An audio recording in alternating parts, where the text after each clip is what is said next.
Political ਪੋਸਚਰਿੰਗ ਹੈ, ਹੋਰ ਕੁਝ ਨਹੀਂ ਹੈ। ਇਹ ਹਰ ਤਰੀਕੇ ਨਾਲ ਕਿਸੇ ਨਾ ਕਿਸੇ ਤਰੀਕੇ ਨਾਲ ਇੱਕ ਡੈਡ ਇਸ਼ੂ ਨੂੰ ਇਹ ਚੱਕਣਾ ਚਾਹੁੰਦੇ ਨੇ। ਇਹਨਾਂ ਨੇ ਇੰਨੇ ਸਾਲ ਕਾਂਗਰਸ ਨੇ ਕੀਤਾ, ਅਕਾਲੀਆਂ ਨੇ ਕੀਤਾ, ਲੋਕਾਂ ਨੂੰ ਚੰਡੀਗੜ੍ਹ ਨੂੰ ਜਾਂ SYL ਨੂੰ ਭਾਵੁਕ ਮੁੱਦੇ ਬਣਾ ਕੇ ਲੋਕਾਂ ਦਾ ਬੇਵਕੂਫ ਬਣਾਇਆ। ਤੇ ਹੁਣ ਕਾਂਗਰਸ ਸਰਕਾਰ ਜਦੋਂ ਹਿਮਾਚਲ ਚ ਆ ਕੇ ਫਿਰ ਟਰਾਈ ਕਰ ਰਹੀ ਸੋ ਇਹਨਾਂ ਨੂੰ ਕਰ ਲੈਂਦੇ। ਪੋਲੀਟੀਕਲ ਪੋਸਟਿੰਗ ਨਾਲ ਕੋਈ ਫਰਕ ਨਹੀਂ ਪੈਣਾ।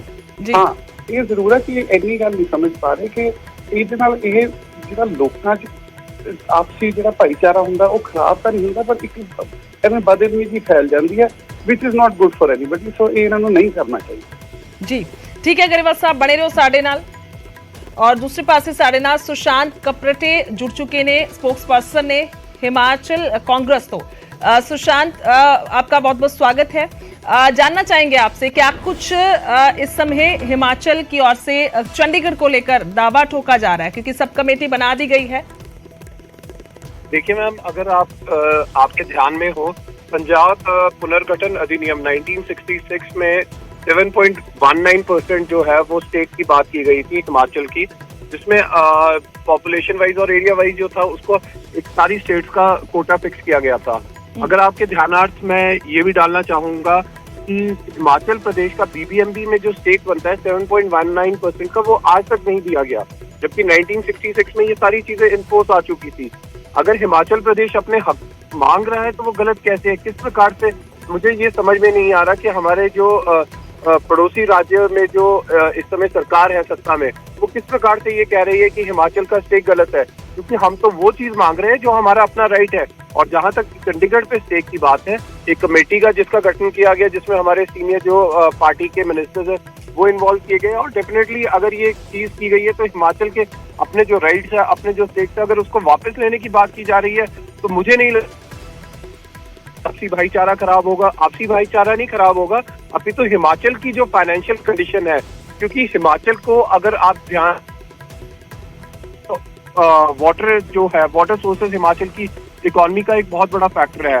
अगर 7.19% की हम बात करते हैं तो वो बहुत बड़ा स्टेक बनता है हिमाचल का लेने के लिए पड़ोसी राज्यों से। अपने हकों को लेना किसी भी प्रकार से हम नहीं सोचते कि गलत है। और माननीय प्रदेश के मुख्यमंत्री एक सवाल है सुशांत जी, हालांकि ये हम बता दें कि डॉक्टर वीरेंद्र चौहान भी हमारे साथ जुड़ चुके हैं, हरियाणा भाजपा से हैं, स्पोक्स पर्सन, उनका भी स्वागत है, उनकी तरफ जाएंगे। लेकिन सुशांत जी, एक सवाल है, अभी तो सब कमेटी बनाई गई है, उसकी ओर से देखा जाएगा कितना हिस्सा है, क्या कुछ बनता है, यानी कि अभी तक ये पूरा नहीं पता, जिसका जिक्र आप भी कर रहे हैं। जी डेफिनेटली हम ये चीज स्वीकार रहे हैं, लेकिन आप एक चीज ये भी तो देखिए मैम, जो हमारे जो हिमाचल के जो स्टेक्स है, जो हिमाचल के राइट्स है, कम से कम वो तो हिमाचल को मिले। मैं क्यों स्पेसिफिकली स्ट्रेस कर रहा हूँ मैम, हमारे पास अगर हिमाचल की बात करते हैं तो हाइड्रो पावर, बिजली की अगर हम बात करते हैं, पानी की बात करते हैं, तो ये हमारी इकोनॉमी का एक मेजर पार्ट है।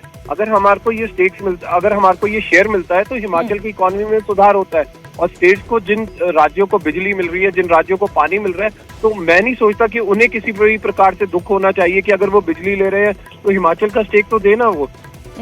ठीक है, आपका दावा है। ठीक है, वीरेंद्र चौहान जी आपसे जानना चाहेंगे। ठीक है, उन्होंने वाल भी रुख करांगे, मौजूद सी साडे नाल जुड़दे उन्होंने नाल भी। अहबाब गरेवाल जी, सारी गलबात सुनी है तुसी, सुभाविक तौर ते सूबा है, मौजूदा सरकार है, ਤਾਂ ਲੋਕਾਂ ਦੇ ਲਈ ਵੀ ਉਹ ਆਵਾਜ਼ ਚੁੱਕ ਰਹੇ ਨੇ। ਹਾਲਾਂਕਿ ਤੁਸੀਂ ਕਹਿ ਰਹੇ ਹੋ ਕਿ ਸਿਰਫ ਤੇ ਸਿਰਫ ਇੱਕ ਸਿਆਸੀ ਤੌਰ ਤੇ ਇਹ ਦਾਵਾ ਠੋਕਿਆ ਜਾ ਰਿਹਾ ਹੈ। ਮੈਮ ਦੇਖੋ, ਜਿਹੜਾ ਵੀ ਪੰਜਾਬ ਦੀ ਆਰਗੇਨਾਈਜੇਸ਼ਨ ਸੀ ਉਦੋਂ ਹੋਇਆ ਸੀ ਸੈਂਟਰ 'ਚ ਤੇ ਸਾਰੇ ਸੂਬਿਆਂ 'ਚ ਕਾਂਗਰਸ ਦੀ ਸਰਕਾਰ ਸੀ। ਉਦੋਂ ਨਹੀਂ ਕਾਂਗਰਸ ਸਰਕਾਰ ਨੇ ਸਾਰੇ ਸੂਬਿਆਂ ਨੂੰ ਕੁਝ ਵਾਅਦੇ ਕੀਤੇ ਸੀ ਜਿਹੜੇ ਕਿ ਉਹਨਾਂ ਨੇ ਬਿਲਕੁਲ ਵੀ ਪੂਰੇ ਨਹੀਂ ਕੀਤੇ। ਉਹਦੇ ਕਰਕੇ ਪੰਜਾਬ 'ਚ ਵੀ ਰੌਲਾ ਰਿਹਾ, ਹੋਰ ਥਾਵਾਂ ਤੇ ਵੀ ਰਿਹਾ, ਪੰਜਾਬ 'ਚ ਜ਼ਿਆਦਾ ਰਿਹਾ। ਹੁਣ ਜਦੋਂ ਇਹ सत्ता तो बाहर हो गए। एक सेकंड नहीं रोकना चाहेंगे अहबाब जी। सुशांत जी, आप बातचीत समझ पा रहे हैं अहबाब जी की? मैं हिंदी बोल रहा हूँ, पंजाबी बोल रहे हैं, समझ रहा हूँ मैम, बिल्कुल मैं भी। ठीक है, तो समझ आ रही। ठीक है, हाँ जी अहबाब जी, तुसी गल पूरी कर सकते। सो इस करके मेरा सिर्फ कहना है कि देखो, एक कोई केक तो है नहीं गा कि 7.1% कट के इन्होंने मिल जूगा या फलाने में मिल जूगा। सिंपल जी गल है, जी भी बिजली हिमाचल तो आती है फ्री नहीं आती, वो पैसे दिते जाते हैं। पहली गल, दूजी गल, ਜਿਹੜਾ ਵੀ ਸਾਡੇ ਸ਼ੇਅਰ ਰਿਸੋਰਸਿਸ ਦੇ ਅਸੀਂ ਸ਼ੇਅਰ ਕਰਕੇ ਵਰਤਣ 'ਚ ਵਿਸ਼ਵਾਸ ਰੱਖਦੇ ਹਾਂ। ਇਹ ਜਿਹੜੇ ਇਸ਼ੂਜ਼ ਸੀਗੇ ਇਹ ਕਾਂਗਰਸ ਨੇ ਖੜੇ ਕੀਤੇ ਹੋਏ ਸੀਗੇ ਜੀ। ਜੇ ਤੁਹਾਨੂੰ ਯਾਦ ਹੋਊਗਾ, ਸ਼ੁਰੂ ਤੋਂ ਕਾਂਗਰਸ ਨੇ ਕਦੇ ਟੱਕ ਲਾ ਲਿਆ, ਕਦੇ ਲਾਤਾ, ਕਦੇ ਦੇਤਾ, ਕਦੇ ਕੋਈ ਪਿੰਡ ਦੇ ਦਾਂਗੇ, ਕਦੇ ਕੋਈ ਪਾਣੀ ਦੇ ਦਾਂਗੇ। ਸੋ ਇਹ ਹੁਣ ਡੈਡ ਰਾਜਨੀਤੀ ਨੂੰ ਰਿਵਾਈਵ ਕਰਨ ਦੀ ਕੋਸ਼ਿਸ਼ ਕਰਦੇ ਨੇ। ਸਮਝਣਾ ਚਾਹੀਦਾ ਕਿ 2023 ਹੈ, ਲੋਕ ਅੱਗੇ ਵੱਧ ਚੁੱਕੇ ਆ। ਆਪਣੀ ਸਟੇਟ ਦੇ ਜੇ ਆਮਦਨ ਵਧਾਉਣੀ ਨਾ ਆਪਣੇ ਕੰਮ ਅੱਛੇ ਕਰੋ, ਹੋਰ ਤਰੀਕੇ ਨਾਲ ਆਮਦਨ ਵਧਾਓ। ਇਹ ਨਾ ਕਹੋ ਕਿ ਅਸੀਂ ਰੌਲਾ ਪਾ ਕੇ ਤੋਂ ਖੋਲਾਂਗੇ ਜਾਂ ਫਲਾਣਾ ਕਰ ਲਾਂਗੇ। ਸੋ ਆਈ ਡੋਂਟ ਥਿੰਕ ਇਸ ਆਰਗੂਮੈਂਟ 'ਚ ਕੋਈ ਮੈਰਿਟ ਹੈ। ਤੇ ਠੀਕ ਹੈ, ਬਣਾ ਇਹਨਾਂ ਨੂੰ ਮੁਬਾਰਕ ਹੈ ਕਮੇਟੀ ਨੂੰ, ਜੋ ਇਹਨਾਂ ਦੀ ਕਮੇਟੀ ਕਰੇਗੀ ਉਹ ਕਰਕੇ ਹਿਮਾਚਲ 'ਚ ਪ੍ਰਚਾਰ ਕਰਨਾ, ਗੱਲ ਖਤਮ ਹੋ ਜਾਏਗੀ। ਪਰ ਤੁਸੀਂ ਕਹਿ ਰਹੇ ਹੋ ਕਿ ਹਿੱਸਾ ਨਹੀਂ ਹੈ। ਮੈਮ ਜਦੋਂ ਮੇਰੀ ਗੱਲ ਸੁਣੋ, ਮੈਂ ਤੂੰ ਮੈਂ ਕਿਉਂ ਕਰਾਂ ਕਿਸੇ ਨਾਲ? ਜਦੋਂ ਇੱਕ ਟੋਟਲ ਆਪਾਂ ਨੂੰ ਪਤਾ ਹੈ ਕਿ ਪੰਜਾਬ ਦੀ ਜਦੋਂ ਰੀਆਰਗੇਨਾਈਜੇਸ਼ਨ ਹੋਈ ਉਦੋਂ ਦੀ ਕਾਂਗਰਸ ਗਵਰਨਮੈਂਟ ਨੇ ਜਾਣ ਕੇ ਇਹੋ ਜਿਹੇ ਇਸ਼ੂਜ਼ ਹਰ ਥਾਂ ਤੇ ਛੱਡੇ ਤਾਂ ਕਿ ਠੀਕ ਹੈ ਮੈਂ ਰੋਕ ਰਹੀ ਹਾਂ ਅਹਿਬਾਬ ਜੀ। ਹਾਂਜੀ, ਮੈਂ ਰੋਕ ਰਹੀ ਹਾਂ। ਵਿਰੇਂਦਰ ਚੌਹਾਨ ਜੁੜ ਗਏ ਨੇ ਸਾਡੇ ਨਾਲ ਫੋਨ ਲਾਈਨ ਤੇ, ਹਰਿਆਣਾ ਭਾਜਪਾ ਤੋਂ ਨੇ ਸਪੋਕਸਪਰਸਨ। ਚੌਹਾਨ ਸਾਹਿਬ, ਤੁਹਾਡਾ ਵੀ ਸਵਾਗਤ ਹੈ। ਤਾਂ ਤੁਹਾਡੇ ਤੋਂ ਜਾਣਨਾ ਚਾਹਾਂਗੇ, ਸਭ ਤੋਂ ਪਹਿਲਾਂ ਪੰਜਾਬੀ ਸਮਝਦੇ ਹੋ ਤੁਸੀਂ? ਪੰਜਾਬੀ ਕੌਣ ਨਹੀਂ ਸਮਝਦਾ ਜੀ, ਅਸੀਂ ਪੰਜਾਬੀ ਸਮਝਦੇ ਹਾਂ। ਠੀਕ ਹੈ ਜੀ, ਠੀਕ ਹੈ। ਜਾਣਨਾ ਚਾਹਾਂਗੇ ਤੁਹਾਡਾ ਪੱਖ ਕੀ ਹੈ? ਕਾਂਗਰਸ ਮੌਜੂਦਾ ਸੱਤਾ ਦੇ ਵਿੱਚ ਹੈ ਹਿਮਾਚਲ ਦੇ ਵਿੱਚ, ਉਹਨਾਂ ਦਾ ਕਹਿਣਾ ਹੈ ਕਿ ਸਬ ਕਮੇਟੀ ਬਣਾ ਦਿੱਤੀ ਗਈ ਹੈ, ਸਾਡਾ ਦਾਵਾ ਹੈ ਚੰਡੀਗੜ੍ਹ ਤੇ, ਔਰ ਅਸੀਂ ਇਹ ਸਭ ਕੁਝ ਦੇਖ ਰਹੇ ਹਾਂ ਤਾਂ ਹੱਕ ਵੀ ਮੰਗ ਰਹੇ ਹਾਂ। ਵੇਖੋ ਜੀ, ਜਿਸ ਦਾ ਹੱਕ ਬਣਦਾ ਹੈ ਉਹਨੂੰ ਮੰਗਣ ਦਾ ਵੀ ਹੱਕ ਹੈ। ਪਰ ਕਾਂਗਰਸ ਤੋਂ ਇੱਕ ਸਵਾਲ ਤੇ ਸਭ ਤੋਂ ਪਹਿਲਾ ਸਵਾਲ ਕਾਂਗਰਸ ਤੋਂ ਇਹ ਬਣਦਾ ਹੈ ਕਿ ਕਾਂਗਰਸ ਹਿਮਾਚਲ ਪ੍ਰਦੇਸ਼ ਵਿੱਚ ਵੀ ਸੱਤਾ 'ਚ ਰਹੀ ਹੈ, ਕੋਈ ਪਹਿਲੀ ਵਾਰੀ ਤੇ ਕਾਂਗਰਸ ਦੀ ਸਰਕਾਰ ਬਣੀ ਨਹੀਂ ਹਿਮਾਚਲ 'ਚ, ਤੇ ਕਾਂਗਰਸ ਪੰਜਾਬ ਦਾ ਬਟਵਾਰਾ ਹੋਣ ਤੋਂ ਬਾਅਦ, ਵੰਡ ਤੋਂ ਬਾਅਦ ਵੀ ਪੰਜਾਬ 'ਚ ਵੀ ਸੱਤਾ 'ਚ ਰਹੀ ਹੈ ਲਗਾਤਾਰ। ਇਸ ਤਰ੍ਹਾਂ ਦਾ ਵਕਤ ਵੀ ਆਇਆ ਹੈ ਜਦੋਂ ਪੰਜਾਬ ਤੇ ਹਿਮਾਚਲ ਦੋਵੇਂ ਸਟੇਟਾਂ 'ਚ ਕਾਂਗਰਸ ਰਹੀ ਹੈ।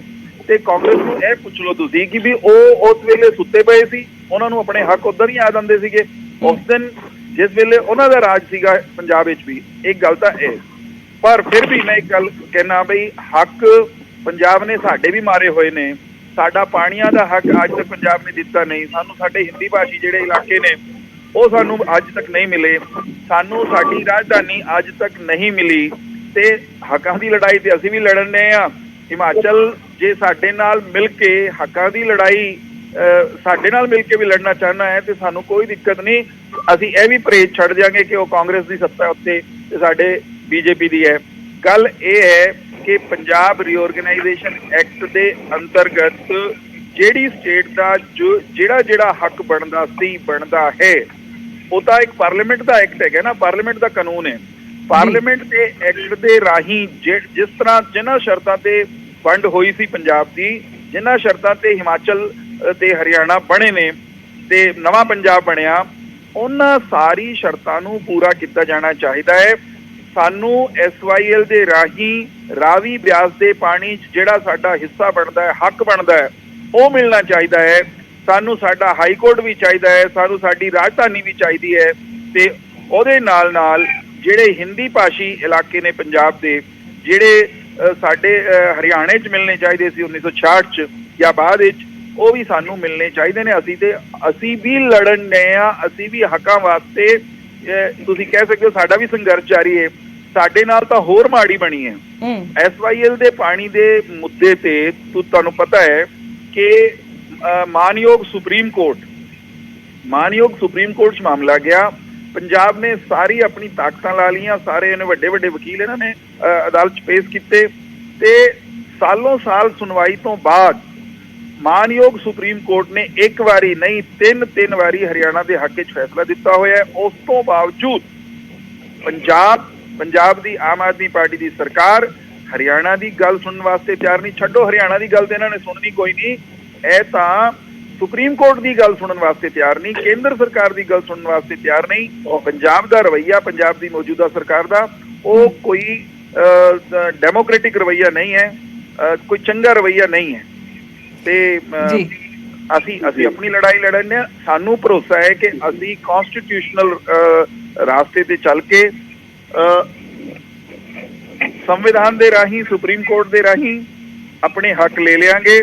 ਤੇ ਇਹ ਜਿਹੜੇ ਪੰਜਾਬ 'ਚ ਰਾਜ ਕਰਦੀ ਪਈ ਹੈ ਨਾ ਆਮ ਆਦਮੀ ਪਾਰਟੀ ਸਰਕਾਰ, ਹਰਿਆਣੇ 'ਚ ਇਲੈਕਸ਼ਨ ਆ ਰਿਹਾ, ਇਹਨਾਂ ਦਾ ਹਾਲ ਬੁਰਾ ਕਰਾਂਗੇ ਤੇ ਇੱਥੇ ਹਰਿਆਣਾ 'ਚ ਇਹਨਾਂ ਨੂੰ ਵੜਨ ਵੀ ਨਹੀਂ ਦਿਆਂਗੇ। ਅਸੀਂ ਜਿਹੜੇ ਸਾਡੇ ਪਾਣੀ ਦਾ ਹੱਕ ਮਾਰ ਕੇ ਬੈਠੇ ਨੇ ਉਹਨਾਂ ਨੂੰ ਅਸੀਂ ਹਰਿਆਣਾ ਦੀ ਧਰਤੀ ਤੇ ਜਦੋਂ ਇਹ ਆਣਗੇ ਇਹਨਾਂ ਨੂੰ ਸਾਡੇ ਸਵਾਲਾਂ ਦਾ ਸਾਹਮਣਾ ਕਰਨਾ ਪਏਗਾ, ਹਰਿਆਣਾ ਦੀ ਜਨਤਾ ਦੇ ਰੋਸ ਦਾ ਸਾਹਮਣਾ ਕਰਨਾ ਪਏਗਾ। ਠੀਕ ਹੈ, ਤੁਸੀਂ ਆਪਣਾ ਪੱਖ ਰੱਖਿਆ ਹੈ। ਮੈਂ ਅਹਿਬਾਬ ਗਰੇਵਾਲ ਜੀ ਵੱਲ ਵੀ ਰੁਕ ਕਰਾਂਗੀ, ਪਰ ਸੁਸ਼ਾਂਤ ਜੀ ਪਹਿਲਾਂ ਤੁਹਾਡੇ ਤੋਂ ਜਵਾਬ ਲੈਣਾ ਚਾਹਾਂਗੀ। ਭਾਜਪਾ ਕਹਿ ਰਹੀ ਹੈ ਕਿ ਉਸ ਵੇਲੇ ਸਰਕਾਰ ਸੁੱਤੀ ਸੀ, ਹੁਣ ਸੱਤਾ 'ਚ ਆਈ ਹੈ, ਹੁਣ ਮੁੱਦਾ ਚੁੱਕਿਆ ਜਾ ਰਿਹਾ ਸਿਰਫ ਤੇ ਸਿਰਫ ਸਿਆਸੀ ਹੈ। देखिए, आपके चैनल के माध्यम से एक चीज क्लियर करना चाहेंगे कि हिमाचल प्रदेश की सरकार ने, अगर आपके ध्यानार्थ अभी डालना चाहेंगे, SYL का मुद्दा था तो अल्टरनेटिव रूट की बात की गई, पानी को लाने की बात की गई, जिसमें प्रदेश के मुख्यमंत्री ठाकुर सुखविंदर सिंह सुक्खू जी ने कहा आप बद्दी पिंजौर जो भी रूट आपने अपनाना है, Himachal is ready to cooperate. उसके बाद अगर हम गल करते हैं जी ये चंडीगढ़ की बात आई, अब बेसिक रूट कॉज से जाए, रूट कॉज कहाँ से स्टार्ट हुआ, जहां पर वाटर सेस लान की गल की गई। अब आप एक चीज समझिए, हिमाचल की इकोनॉमी आज से 10 साल पहले और 10 साल बाद जिस प्रकार से ये आरोप लगा रहे कि कांग्रेस की सरकार इतने साल रही, क्या सोई हुई थी? देखिए मैम, आज से 10 साल पहले प्री कोविड सिचुएशन कुछ और थी, पोस्ट कोविड सिचुएशन कुछ और थी। आज की तारीख में हिमाचल प्रदेश की अर्थव्यवस्था को पटरी पर लाने के लिए उन्हें अपने हक जो है वो वापस लेने पड़ेंगे, जो हमारे जिस प्रकार से हरियाणा से हमारे चौहान साहब ने कहा, उनकी बात बिल्कुल जी जेन्युइननेस है, वो अगर उसे मिले तो कोई गलत चीज नहीं है। अगर हिमाचल अपना राइट मांग रहा है, वो चाहे 10 साल बाद मांग रहा है, वो चाहे 20 साल बाद मांग रहा है, वो चाहे 40 साल बाद मांग रहा है, लेकिन राइट तो हमारा है ना जी। हम ये कह रहे हैं कि BBMP में हमारा स्टेक 7.19% है। मेरे पंजाब के भाई ये बता दें कि क्या हमारे को वो स्टेक मिल रहा है, क्या वो स्टेक दिया गया है?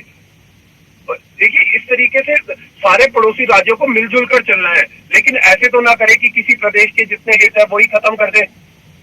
हमारी इकोनॉमी भी तो है, अगर पंजाब की इकोनॉमी एग्रीकल्चर बेस्ड है, अगर पंजाब की इकोनॉमी इंडस्ट्रियल बेस्ड है, तो हिमाचल की इकोनॉमी कहीं ना कहीं नहीं, ਉਹ ਤਾਂ ਆਪੋ ਆਪਣੇ ਦਾਅਵੇ ਨੇ ਨਾ। ਦੇਖੋ ਸੁਸ਼ਾਂਤ ਜੀ, ਹਾਲਾਂਕਿ ਸਾਡੇ ਨਾਲ ਸਪੋਕਸਪਰਸਨ ਗਰੇਵਾਲ ਸਾਹਿਬ ਸੀਗੇ ਔਰ ਜੋੜਾਂਗੇ ਉਹਨਾਂ ਨੂੰ ਜਲਦੀ, ਉਹ ਫੋਨ ਕੱਟ ਕਰ ਗਏ ਨੇ ਜਾਂ ਕੋਈ ਇਸ਼ੂ ਹੋਏਗਾ ਤਾਂ ਦਾਵਾ ਦੇਖੋ ਆਪਣਾ ਆਪਣਾ ਹੈ। ਪੰਜਾਬ ਵੀ ਕਹਿ ਰਿਹਾ ਕਿ ਸਾਡੇ ਕੋਲ ਪਾਣੀ ਨਹੀਂ ਹੈ, ਅਸੀਂ ਕਿਸ ਤਰੀਕੇ ਦੇ ਨਾਲ ਦੇ ਦਈਏ, ਸਾਡੇ ਇੱਥੇ ਖੇਤੀ ਪ੍ਰਧਾਨ ਸੂਬਾ ਹੈ, ਸਾਨੂੰ ਪਾਣੀ ਉਸ ਦੇ ਲਈ ਚਾਹੀਦਾ, ਅਸੀਂ ਪਹਿਲਾਂ ਹੀ ਸਮੱਸਿਆ 'ਚ ਰੁੱਝੇ ਹੋਏ ਹਾਂ।